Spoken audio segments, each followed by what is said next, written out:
All right, something that I want to talk about this video is how do you find your drawn liquidity when we are in a range bound market? Okay, so let me first go to the start of New York session today because today was a perfect example. So if we zoom out on the higher time frame, first starting on the daily, okay, this is the daily time frame. If you take a look from when is this? June 26th to today, we have been pretty much going sideways. Obviously, this was all-time highs up here. Was it all-time highs? I think it was all-time highs. Pretty sure this was all-time highs up here. And yeah, it was all-time highs. So we make this all-time high, and obviously we come down and retrace. And after this, we have just come back up into this range. In the past few days, we have been going down, going up, going down, going up, going down, going up. So we are just in a range-bound market, okay? Now zooming down a little bit on the 4-hour time frame, because when I'm looking for my draw on liquidity, aside from marking out, your Asia high, your Asia low, your London high, your London low on the 30-minute time frame, you have to be able to zoom out on the 4-hour and the 1-hour and look, are there any other kind of key levels that we need to hit? Because you finding your draw on liquidity is all about saying what you're essentially saying is, where does the market need to go in order to go here? Right? Where is the manipulation leg? Where does it want to manipulate to give the market the power to go to X, right? Do we have London low below and a 4-hour high above? If you're bullish on the day, if you want to see it go higher, what you would want to see is it goes down and sweeps out London low before going higher to that 4-hour high. If you're bearish and the market narrative is telling you that you're bearish, do you want to see it actually go up and manipulate that high, sweeping the liquidity, filling the orders to then go lower to London low, for example? But what do you do when we are in a range bound market like this? Okay, well, today is a perfect example. We have been going sideways for the past few days, which we've established. And going into today, actually, let me just mark out Asia and London today, so to give you all a better example. So if we're gonna mark out Asia and London, so I'm gonna do this fast. Here's London session and then Asia.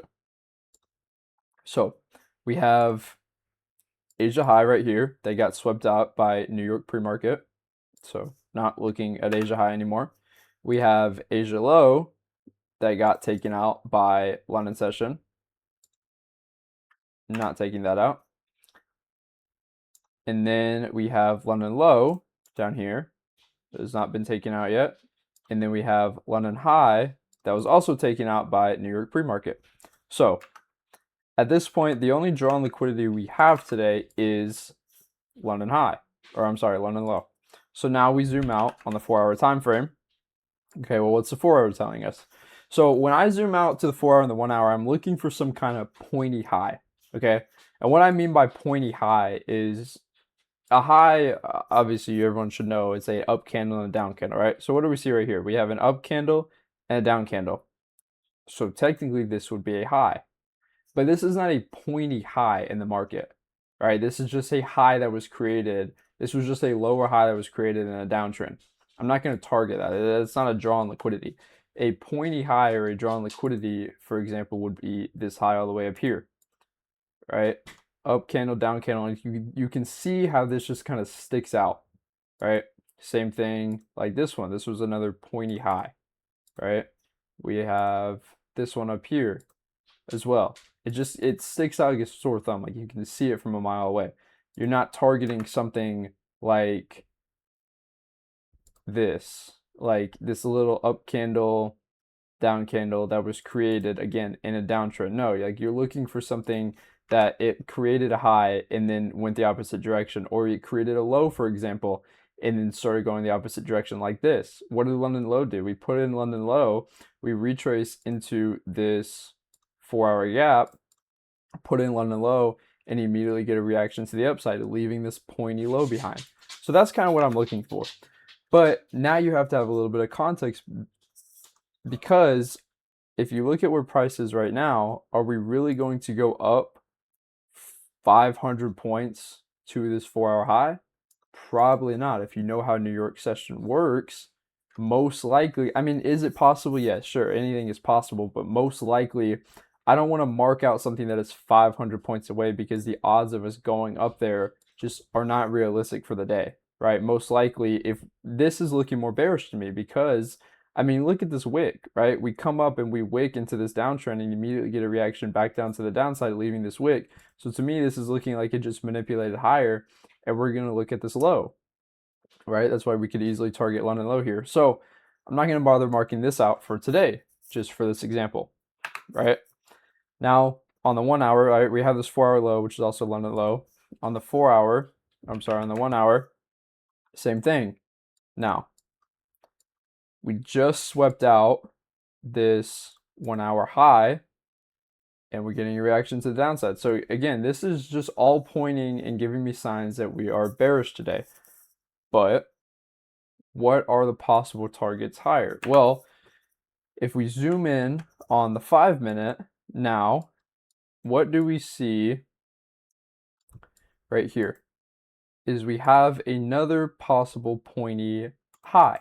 So we can see that on this huge uptrend right here, you can kind of see that we're moving with volume and displacement on this big uptrend, right? We ripped about 300 points at this point, just straight up with no retraces. So what that usually means is we have to come down and retrace and rebalance, which is exactly what we did. So could we see the market just flush completely down to this low? 100%. Or after we put in this high, even though this isn't a 4-hour or 1 hour high, right? Well, it will be a 1 hour high. It's not a 1 hour high yet, but we swept out this high,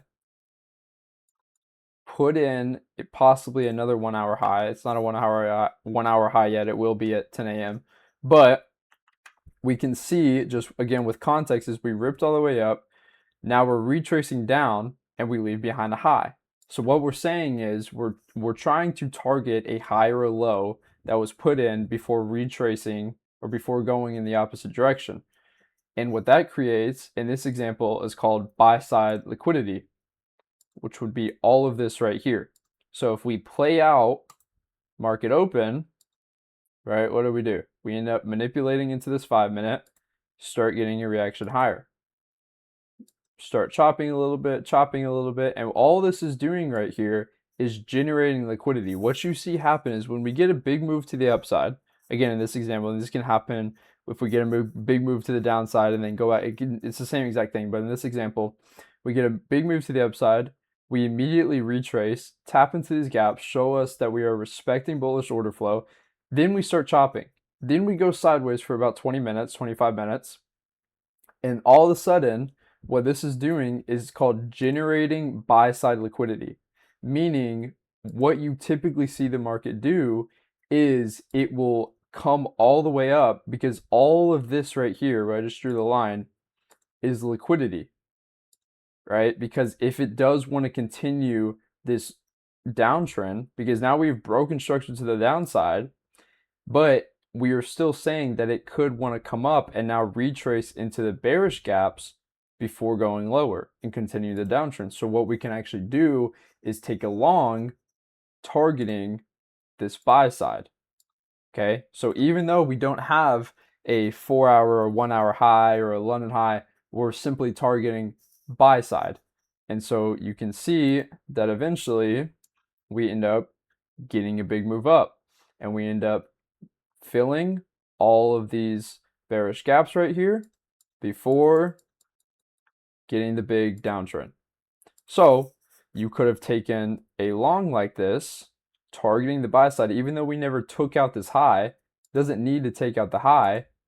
All we're saying is it wants to take out the buy side.